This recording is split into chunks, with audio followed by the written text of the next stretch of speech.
From time to time, I get questions about the tools that I use for the mods that I make to machines. And basically, I only work on Excaliburs. I haven't really expanded the stuff that I do to any other machines. However, I could, replace headphones and do that kind of thing for pretty much any detector. But I really do know the Excalibur kind of inside and out. And so the stuff that I have here, is basically around making repairs to that particular machine. What I do is, well, I think for my soldering needs, I do use this little Heiko soldering station. Really nice unit. I'll give you a little video on that in a second. I have a small workbench. That's it for workbench. It's only about 6.5 feet long, and on it I have my my little drill press. It's an old 1950s era Craftsman drill press. It's really built solid. Really a good machine. I really like this machine. And on top of that, I have mounted this little XY table. Now, the XY table is pretty handy for drilling precision holes in things. And I don't need to have it super precision, but I do like to have it. I like to have nice straight holes drilled in line with each other particularly when I'm drilling holes in carbon fiber or in tubing to make shafts for people. One of the things that makes it difficult to use a drill press is getting centered dead over the top of a piece of tubing or whatever the heck you happen to be drilling. You may have seen the jigs and stuff that I have for drilling holes in end caps and drilling out end caps, epoxy and end caps. But this particular thing, well, let me show you. I've got a little gizmo here that makes it really easy to if I want to center this thing on a piece of round bar. That's one thing that's difficult, is drilling a hole in a round bar, because you don't know exactly where the center is. And what I'm going to do is I'm going to put this in here just to give you an idea of how that works. That's a piece of bar, and you can see coming down on top of that could make it kind of difficult to know exactly where the center is to drill a hole. So this is what I have. This is a little center finder. I've had this for a while, and this is just a little gizmo like that. I just chucked a little tool up in here, and you can see that if I bring this thing down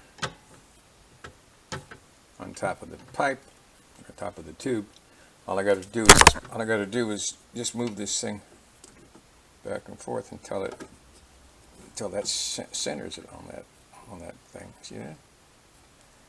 When this lines up with that knob, I know that I'm dead center over the top of that pipe or tube. Works very good. It's pretty darn accurate. So and then all I got to do is just slide the tube along and make sure that the holes are perpendicular, and just keep on drilling. So that's how I get the holes dead center when I'm using the drill press. Now, if you don't have a drill press, you can also use this. This is kind of handy. This is called a dowel jig. Basically, it self-centers on top of a piece of pipe. You can see that as I screw this thing down, the jaws come in on both sides equally, and so it maintains that drill bushing directly in the middle. So I can put I'll just use our piece of tubing again. This piece of tubing, flat, put this thing down over the top of it, tighten this thing down like this. It has an index mark right there. I don't know if you can see this or not. There's a little index mark that shows you exactly where the drill is going to hit. But because this is flat, down like that, all I have to do is just hold one end of it flat and just slide this thing along, and just use this 1/4-inch drill bushing, hard bushing, to drill holes dead in the center. And I can drill all the way through. If I have a backing board, it can drill all the way through this thing. Now this is pretty handy if you don't have a drill press. And I have a high-speed hand drill to do this with, and so it does a pretty decent job. And I'll use it once in a while.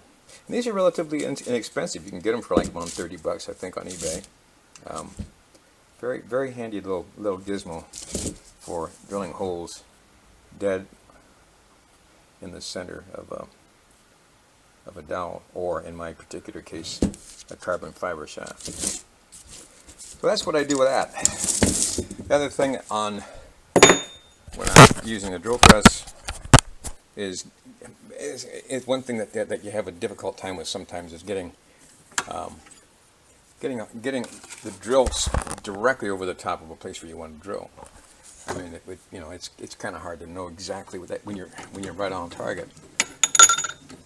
In other words, I can find the center of it, but coming this way back and forth, I can scribe a line, and in order to get it really accurate on there, if I want to hit just exactly the one little spot on this part, I would use what's called a wiggler. Now, this is a wiggler. This chucks up and also chucks up in the drone. You can see this is kind of wiggly here. And what this does, this makes up for any run out you might have on your chuck. If your chuck isn't really totally in round, you can see that this. Okay. I have my vacuum cleaner set up so that when I start my drill motor, start my drill press, it starts as well. So you can see that this is, if I just put a little pressure on right here, that makes that thing get perfect little point right there. And it doesn't make any difference how much out of round it is up here or how much run out it has. That will run perfectly true if I just give it a little bit of pressure. So now it's perfect. Let's shut this sucker off, and now I can run this anywhere I want to, and I can position that thing directly dead over the top of a line this way, so I can get the exact center. And once I know the exact center of it, I know this exactly on center, then I can go ahead and pull out my wiggler, put the drill in, and drill the hole. So that's drilling holes in shafts 101. That's how I do that. Outside of that, that's kind of the biggest deal, is being able to drill holes and being able to solder. If you can do that, you can pretty much get it all done. Oh, I also have the belt sander for shaping the ear muffs.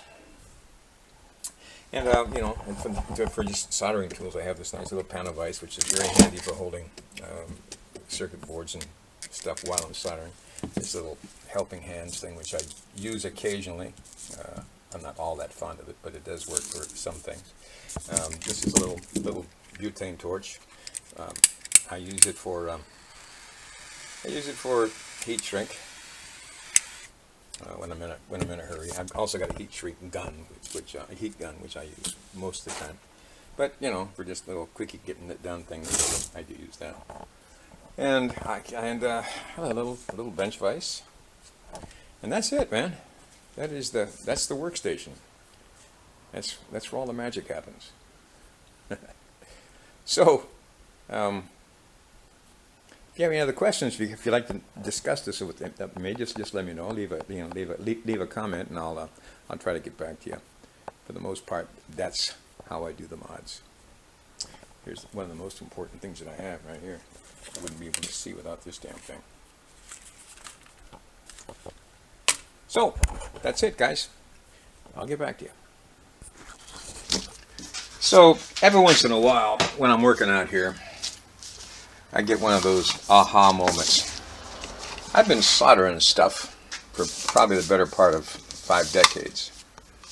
Or more than 5 decades, actually. And I've always used just a regular soldering iron. This one happens to be temperature controlled. It has a little gizmo right here that I covered up with tape, because what happens is that if you don't cover it up, you keep bumping it with your hands. But this is a little control, and this can control the temperature of this thing. But it's really it's really kind of a crappy iron. I mean, if you look at it, it's got, you know, it's looking pretty sad. And so I was gonna just buy another one. I did a little research online and came up with this guy for a little less than $100. This is a Hako digital controlled soldering iron. Really, really nice piece of gear. Look at this. This is actually set for 750 degrees, and it'll take about 20 seconds for me to reach that. That is amazing. So I can turn this thing on and I'm soldering within a half a minute. Whereas this, it could be, you know, upwards of 2 or 3 minutes, and then whenever you solder something, put that tip to something, it cools it down, and then it comes right back on again. I mean, then you have to wait for it to heat back up again. This is just incredibly quick. It just, it heats up and very, very quickly reheats if you cool it down. I'll pull a little bit of solder out of here so you can see what it looks like. I use the word solder, not solder. So my apologies to my English friends. This is already there. Look at that, man. That is just really, really nice. So if you're going to be doing a lot of soldering, this is definitely the way to go, man. It has presets. I can set it up for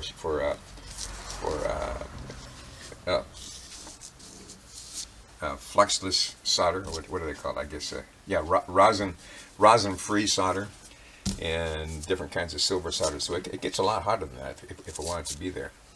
But nice piece of kit, as they say, man. It's a nice piece of gear. Notice too that it goes into this little container. It has a little cleaner here, a little sponge cleaner, a little wire sponge cleaner. And this, I can't burn myself with this thing. With this guy here, that's susceptible to getting cords caught into it, like that, for instance. And it just melts all kinds of stuff. And so it has always been kind of a pain in the neck, and I've always had to be really, really careful of it. And you can see that the iron hits this right here, which cools it off. So, yeah, you know, it was okay in its day.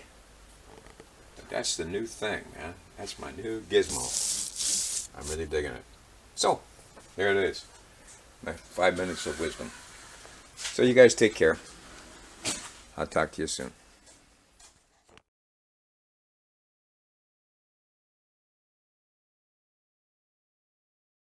So this is Max, Gladiator Max. You might know him from YouTube. Not yet, stuff but hopefully. Well, you know, from my comments on YouTube, right? This is this new heater. Hold it up parallel like this so I can see it kind of on the side. This is all internally wired. It's got a stock coil. Got a little connector in there, in case you want to change coils. It's got the Eisenhower modified MSA. Yes, it does. Modified headphones.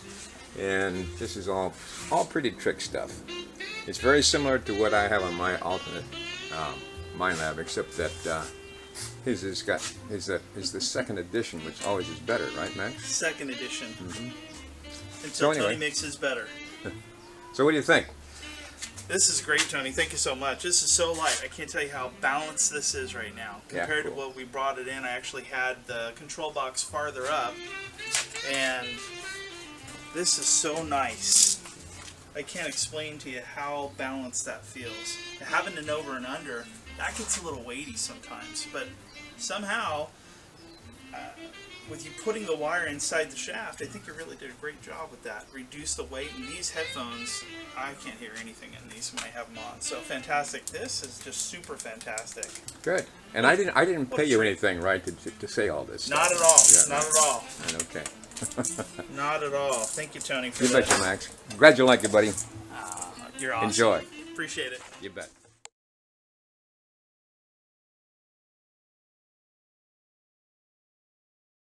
So this is Ira. I just finished up on his machine. This is a new prototype that I'm doing for guys who want to mount their machine on their chest or on their back. Instead of having my usual 8 connector wire going to the handle, I've developed this little module that has a connector on it for the coil, and the other side for just a strain relief. It actually has a pinpoint wire that goes up through the through this little plugger handle up to the shaft, and this nice little connection going up into the pinpoint switch. So it just makes it a hell of a lot cleaner installation, and I think Ira cool. likes it, huh? It's great. You Yeah. like him? It's real comfortable. Good. So he's got the prototype on this thing, and he's going to give me a little report on how it's working Definitely. on the beach, Oh yeah. and we'll check it out. Anyway, brand new concept. Looking forward to seeing how it Carbon works out. fiber. Carbon. Oh yeah, carbon fiber. Everything's carbon fiber on this, but that belonged to him. So that's how it works. And I'll probably put this video up on a gear vid one of these days.